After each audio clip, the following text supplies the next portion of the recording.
My eighth grade language arts class is starting our first mock trial Okay. of the year, so that's pretty exciting.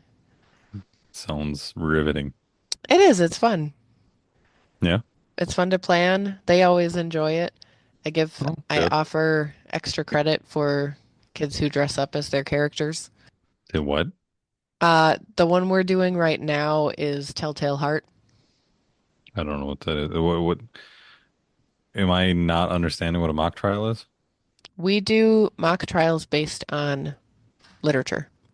Ah, So we read The Telltale Heart, Edgar Allan Poe. okay. So you're gonna have somebody play one of the characters who's on So trial then, for murder or what? right, you haven't read that Nope. story? Oh, you should read it. It's short and you would like it. Okay. But you've heard of it. The Telltale Heart? Yeah, I'm surprised. Maybe. This is a classic Halloweeny type story. It's not. No, because that's the Raven. Yeah, also No, Edgar Allan Poe. no, I don't know it. Okay, well, I'm going to spoil it, so anybody who hasn't Mm, read it, who doesn't want to be spoiled, mute this for the next like minute. the butler did it. No. I mean the narrator confesses to the murder like in the second paragraph. Oh, okay.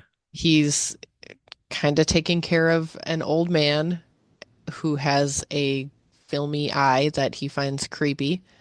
He doesn't like how the eye stares at him, and so he kills the man and chops up his body and hides Mm. his body parts different places, and he puts the heart under his floorboards. Oh, because then you can still hear the beating heart. And then as the story progresses, the cops come by and they're looking for him and they're, hey, do you know anything? Have you seen Hmm. anything? And he goes, "Oh no, come on in, come take a look. Everything's fine." And the whole time he's saying, I'm look at me. I'm not really mad because would a madman do this? And I was so Hmm. calm when I invited the police in and whatever. And then yeah, he hears the heart beating Hmm. and eventually he confesses. Hmm. So when the kids do the mock trial for this, we split the class up into defense and prosecution, Hmm. and then I have a handful of kids playing characters. So we'll have one kid playing the narrator. He's not named in the story. Hmm. And then I'll have maybe police, maybe, there's not a whole lot of characters in this story, so usually Hmm. we just do the two, but my eighth grade class is small this year, so that works out. And then the rest are the jury. And so the narrator has already confessed to the crime. Hmm. So in this case, the trial is can he plead insanity? Insanity. Interesting. So the students have to read the text. Hmm. They have to take evidence from the text, and I have them look up different state laws Hmm. depending on the story that we're reading. If the setting is explicitly mentioned in the story, then I have them look up the state laws from that setting. If Hmm. it's not explicitly mentioned, then I just have them look up Wisconsin state laws. Sure. And then they argue their case, and then the jury decides who made the better argument. And I wear Interesting. my graduation gown, and I use the gavel that mom got me my first year of teaching, and it's a fun time. Interesting. I'm going through elements of the crime in my head as you're saying all this kind of stuff. And even if he pleads out on murder, there you may be able to get a secondary charge of improper disposal of a body or misuse of a mis I'm forgetting what the statute is. Well, there's mutilating a corpse. There's Oh yeah, oh they yeah, there's all they sorts of look stuff there. into all of the different prosecution. What are they going to try and charge him with? Hmm. Defense, how are they going to argue against it? Oh yeah, they go. Hmm.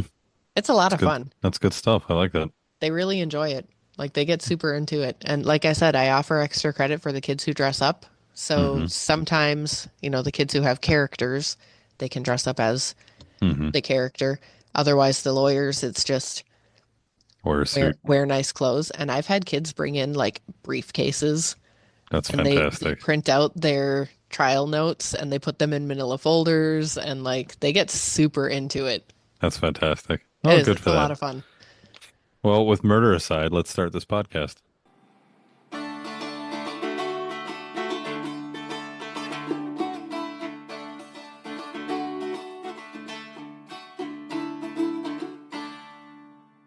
Oh, that's me. Welcome to Words Are Hard, a writing and editing podcast. I'm your host, Ramsey, the extrovert in charge of keeping the conversation flowing. I'm your other host, Rachel, editor, indie author, and English teacher And judge. and judge.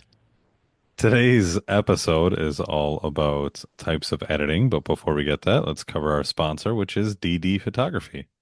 Well, you were supposed to say What do you so. want me Okay. to? I don't know, Thanks, Don. but yes, um, I had somewhere I was actually going to kind of maybe go with that, but talk about it before. Do not yawn. You're going to make me yawn. Shut up. Your niece was up randomly for 3 hours last night in the middle of the night. Hmm. So that was super Uh, fun. That's on you. Anyways, DD Photography. You've heard us talk about it before. They are a sponsor again for today's episode. Make sure to follow Dawn along on her website, Dawn Dunbar Photography.com. I think. Does that sound right? Yeah, DD photography. Pretty Well, sure. I think it's, I don't know. I got to get my note Dude, super this is the prepared. sixth time we've done this. Yeah, you think, yeah, whatever. Dawn Dunbar Photography.com.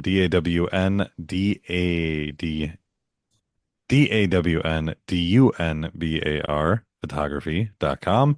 Send her an email, dawndunbar40@gmail.com. She specializes in family, senior photos, lots of good stuff. She's got a pretty good eye for photography things. Operates in about a 50-mile radius from north central Wisconsin. So if you need some pictures taken, get a hold of Dawn. She's an excellent human being, perfect person to come take your photos. So hit her up. Yep, And with that, do that. let's move on to our fun fact for today. And it is getting increasingly more difficult to find fun facts about writing stuff. So I am starting to go out all out there. So Listeners, obviously you couldn't see that, but I just made a very incredulous face right there because what do you mean it's getting harder to find fun facts about writing? Do you know how correct. long writing has been around? Since the Sumerians. Dig into some facts, man. Yeah, well, yeah. This is your Fun, job. fun facts. Yeah, My job is fun facts. any fact is fun if you Anyways, hype it enough. do you know what the most stolen book is? I do because I'm looking at your notes. You're But cheating. previously, no, I had not known that. And So I'm a little surprised. I am too, actually. Honestly, I kind of would have thought it would have been the Bible. Um, No, someone, sure, someone takes a Bible from a hotel room. Absolutely. no, not for the most stolen. No way. No. No, What would your guess have been? I don't know. Not this. How to steal for dummies. Yeah. Yeah. No, okay. So the record goes to the Guinness Book of Records. Guinness Uh, Book of World Records. Yeah, they hold the world record for the most stolen book with an average of 14 copies stolen per library per year.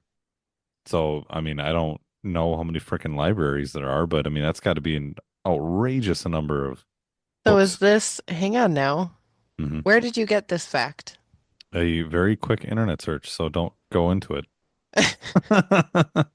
Okay, like I Actually, tell my students, I think I Google still is have it not on a my phone. Hold source. on. This is from a page in the sun.com. Okay. Well, 12 literary fun facts that will surprise you. my question is Mhm. this the number one book that's stolen from libraries or stolen period? Because those might be two different I don't stats. know. Mhm. Mhm. Good, good quality audio there. Mhm. All right, moving on. Well, I don't, now you make me want to change my dang fun fact. Too late. This is the fact. This is what we're sticking with. We're committed. Here, I'm just going to toss another one. William Shakespeare has sold more than 4 billion copies of his works. There. Good for Billy Shakes. There you go. All right. Good. Thanks for limping through that with us. On to our main topic, which is types of editing. Rachel, take it away. Thank you. We have talked about the different types of editing before. hmm We're just going to go into a little bit more detail with these. And I'm scared because you have barely anything written down, which means this is all coming from your head. It's all coming from my head, but this is my side gig. Well, I know, but So I can pull this out of my head. I didn't need to right, do a lot of research into this because I do this because you know this. because people pay me to do this. So Right, I need to right, know it, at least the basics. right. So with many editors, I was going to say most, but Many I'm editor. changing that to many. Many editors. There are five basic levels of editing, Okay, four or five. This first one that we're going to talk about, not every editor does because it can be its own thing. sure. But a lot of times, editors will also offer this book coaching. Okay. I mean, that seems pretty self-explanatory, Yep. but take Book it away. coaching is basically it's before you get to the editing stage. This might still be when you're drafting. It might even be pre-drafting. Maybe you just have the idea and you want to outline your project. You're not sure where to start. You're not sure how to pull things together. The book coach is there to help you with the project as it's being written. Sure. And coach you along the way. Yep. Okay. Pretty self-explanatory. I know you're gonna say your line and we're gonna have to drink, but what is a typical cost of a book coach? Do you have any idea? Let me pull up my website. Oh, see, I'm Because, surprised you didn't say it depends. well, it does depend. Well, yeah, Each book coach, each editor is going to have a different rate depending well, on sure, sure. a lot of different things. I charge kind of on the lower side of average for everything that I offer. Okay. Are you Um, comfortable disclosing that on this or no? yeah, I'm looking for it. Nope, I don't. Never mind. My my package deal for this is priced according to needs. So, So it's get a hold of you. yep. Well, Okay, and well, uh, many editors will have kind of a standard fee idea. Book hmm coaching is a little bit trickier because it really depends on the project and what sure. the And how author much you're wants. gonna, maybe even how much you're gonna end up having to put into it. Right. So, I mean, if you're starting at the idea stage and you're saying, help me plot and outline this story, that's a hmm lot of, a lot more is going to go into that as hmm opposed to somebody who says, okay, here I have this project. It's almost finished. It's totally outlined. I just I need just some needed, help with yeah. these few things. That's not going to be as labor intensive. So I Okay. wouldn't charge as much for that. Okay. So book coaching is pretty self-explanatory. So what is the difference between book coaching and developmental editing? Developmental editing is typically done with a completed manuscript. Okay. So the story is done, but you want to make sure that the big picture elements are all where they need to be. The pacing, character arcs, hmm things like world building makes sense and is explained in a way that works. Structure of the story, points of view, voice, character development. I Purple mean, prose. nope, not so No, much. is that the next one? Yep. Okay. So this is going to look at the pieces of the story and hmm not necessarily what the story, how the story reads Okay. on a sentence level. Okay. So a book coach is very early on steps helping you get to the point that you can actually start writing this, Helping you finish your project. helping you finish the project. And the developmental editing is once it is done, it is going through and polishing everything. It's not polishing. It's not polishing, It's making sure the structure is buffing. sound. So it's buffing everything. Um, I look at this. in terms of sketching because that's what makes sense to my Okay. brain. Yeah, that tracks. Book coach is help me get the idea down on paper. Okay. Developmental is all right, I've got the idea, I've got the big shapes, I've got the basics. Now I'm going to take and I'm going to turn this into a completed sketch, like Okay. the line art. Okay, so I'm Okay. I'm gonna go through, I'm gonna make sure, all of the underlying anatomy is there. Maybe I'm not Mm-hmm. necessarily in the finished picture. You're not going to see the muscles under the clothes because I'm going to draw the clothes on top, but I'm making sure that those muscles are sound underneath the sketch. Mm-hmm. Okay. Okay. That makes sense. Um, is it typical for people to kind of go through all of these? Like maybe I'm going to hire a book coach and then don't you dare say it depends. It does. Book coach, hire developmental editor, and then hire other editors as it goes on. I mean, I Okay, so know. here, because of Okay. course it depends. Here's what it Yes. depends on: Okay. how many projects the writer has completed Hmm. and written before. I mean, the more books you write, the more you kind of internalize this process a little bit. Okay. So a newer writer might May want need to. all of these, Hmm. and a writer who is publishing their 40th book maybe doesn't Probably need to do every single one half. of these Right. steps. It also Okay. depends on how you're publishing. If you're doing a traditional publish deal, the Hmm. publishing house probably will have an editor that's going to work with you on some or all of these. If you're self-publishing, Right, because we covered that in the other episode from the other day about they have their own list of things that they want in a book. right, the style guides are going to Style vary guides. Yeah. depending on the publisher and the editor. Yep. Okay. That's more in the line edit, Okay. which we'll get to Which is the next. next one. Yeah. So when I did, when I self-published mine and with the projects that I'm doing now, I had beta readers Hmm. do basically the developmental edit. Okay. And then I had a friend who looked at it who is now an editor. At the time Hmm. she wasn't. She was beta reading, kind of building up her skills, who did kind of a line edit. Okay. So essentially, developmental and line is what I got done. And then I went through and did the copy and proofread again after it Hmm. went through each of those other steps. Okay. But I'm an English teacher. Like this is Yeah, it's a little bit different for you. Yeah, you literally do this for a career. right. So I would highly encourage you to have multiple sets of eyes on your project. You can, we've talked about this before, especially with self-publishing, this gets to be really pricey. Hmm. So if you can get some friends, not, well, friends, writer friends or reader friends to do the beta reading, maybe developmental feedback Sure. without having to pay for it, that might be a good idea. Yeah, But I would encourage a professional edit on one of these levels if you're going to at self-publish. some point. Okay. Okay, so we covered book coaching, developmental. You teased line editing, so why don't you jump into line editing, which I know is your bread and butter, Line editing is my favorite part of the editing process. and you are crazy. I know, but I love it. I love line editing other people's things. I love line editing my own stuff. It's my favorite.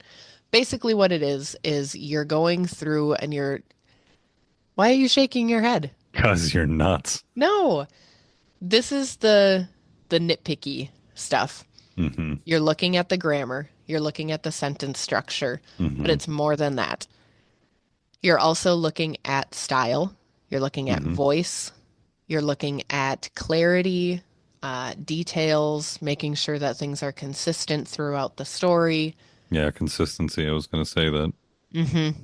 So this is where you're going to go through and you're really going to smooth it out. Yeah, and so then this is where you're saying it jumps back into what we talked about the other day, with the style guides and making sure that you're consistently not using the British you in certain words or what have you, because that's the only one I can remember.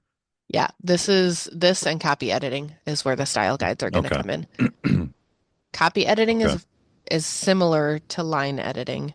Hmm. Really, the main difference is copy editing focuses more on the mechanics That of means the nothing writing, to so me. the spelling, the grammar, the Okay. structure. Line editing is all of that plus the style and the voice. Okay. So I think And of, and go ahead. well, I just, if we're going back to the drawing analogy, Hmm. this is where you're adding the shading and those little Yeah. details. Yeah. Okay.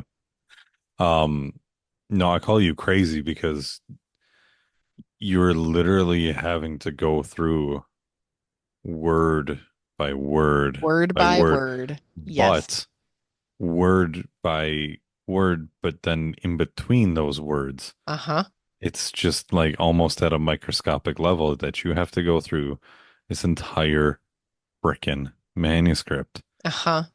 And And I mean, we're talking down to the punctuation. right. I look at, should this be an M dash? Should this be a period? Should this be a semicolon? How does that change the meaning?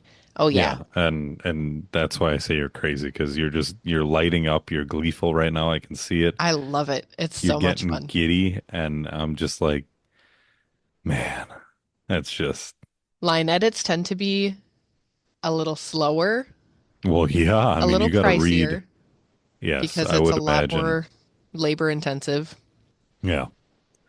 but Um, I love it. I I don't know what to say to that. I guess it's true.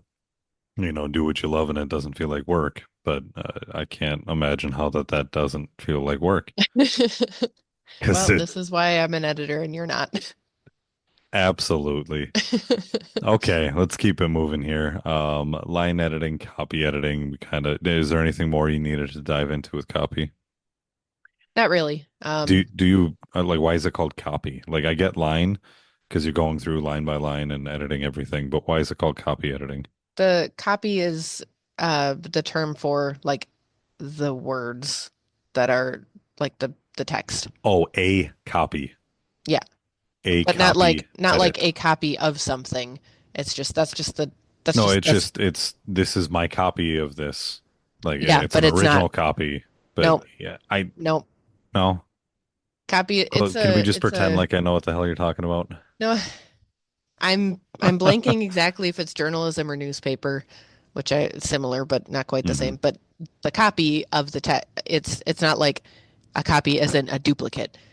It's No, no, right. No, I'm on the same track. I guess I'm saying it differently. I get what you're saying. It's not, yes.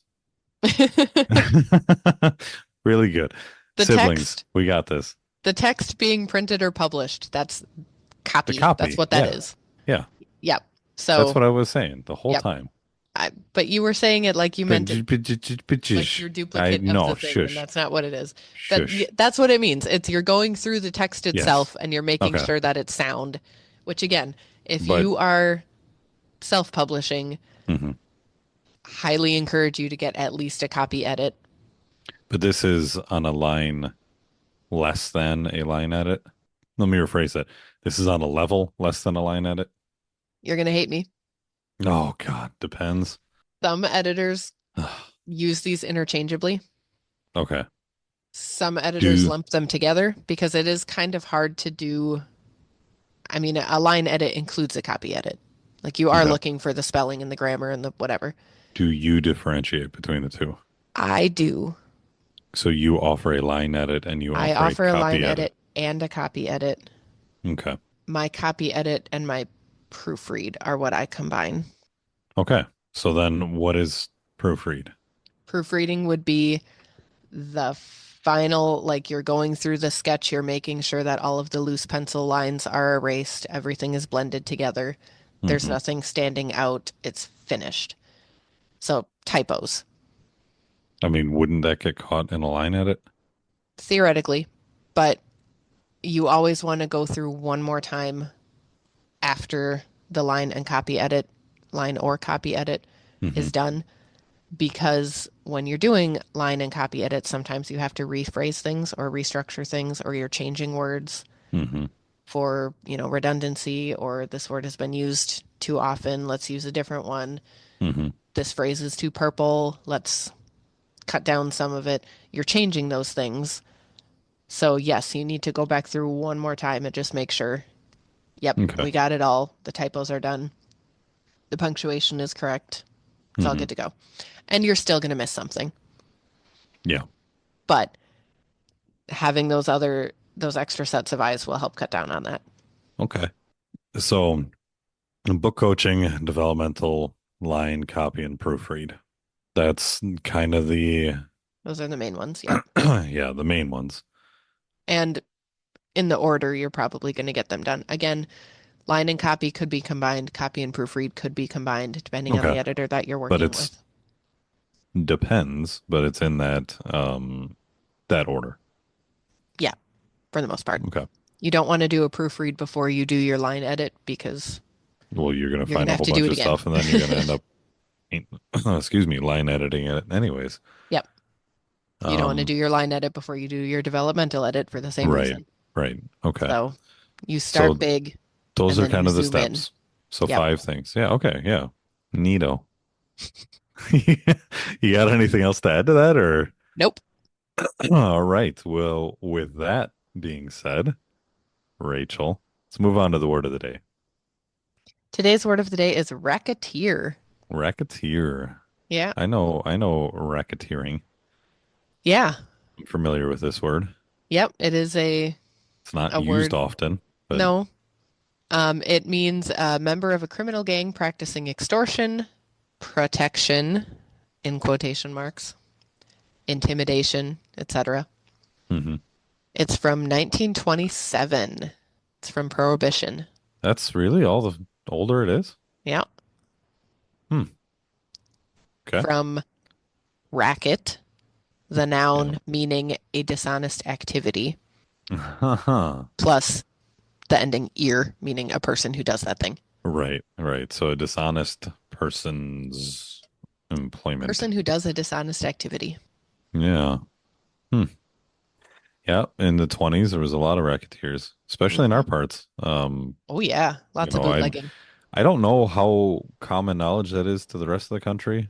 Oh, Um, well, this could have been your fun fact. I guess so. Let's I should talk have looked up. Wisconsin gangsters.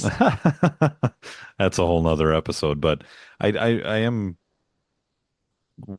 I'm curious as to the rest of the country's take on prohibition. Here in Wisconsin, it was very lax, which is why That didn't go over Capone, super well.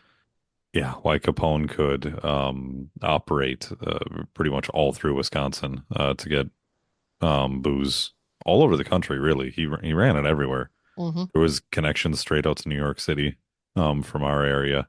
I mean, Prohibition ended like 13 years earlier in Wisconsin than it did everywhere else. At least, And yeah. it was a Wisconsin senator that took the bill to Congress to repeal prohibition. Uh, Um, yeah. yeah, but I'm curious in other states, what was prohibition like? Did you guys have rum runners and bootleggers and stuff in Arizona? You know, or I was gonna say Utah, but that's a dry state anyways. Texas, I feel like they would have, but and I guess I was you gonna just say, had I feel like in the South it was a little more, it was just straight moonshining. well, Like every, sure, but you had operations like this, yeah, but huh, and in the mountains and things. in the Appalachian Mountains. Yeah. Yeah. Well, there you go. So I'm curious about that kind of stuff. This is where I start getting into my niche of honestly just history because of so much trivia that I've been doing. Hmm. 3 years of it. Well, and I mean, especially Wisconsin history. in Wisconsin history, I ask a Wisconsin question every single week, and I'm on 128 weeks. Yeah. So I've had that much Wisconsin history that I've learned and lost and then learned again. But No, I thought interesting. you'd like this word for that. With that being said, got anything to add about racketeering or Nope, racketeerers? nope. I picked this word because it makes me think of musketeer, which is one of my special interests. Well, all right, that's fair enough. But with that, if you enjoyed the show today, make sure to subscribe and leave us a review. Share with your friends or someone who needs to learn some grammar. You can also sign up for Rachel's editing newsletter at rosedeanediting.com. That's ROSEDENE editing.com to get your free 7 steps to line editing checklist. I'm also offering a free first page edit through my Line Edits in Action series. Sign up on my website at rosedeanediting.com, ROSEDENE editing.com. and you'll be entered into a weekly drawing for a free line edit of your opening page. Join us next week as we dive into themes. Did you actually have this correct this time? I did. You did. Look at Yeah, that. So join us as we dive into themes. Remember, words are hard. we're here to help. Sign off music. We're dancing. Dance to Yep. the music.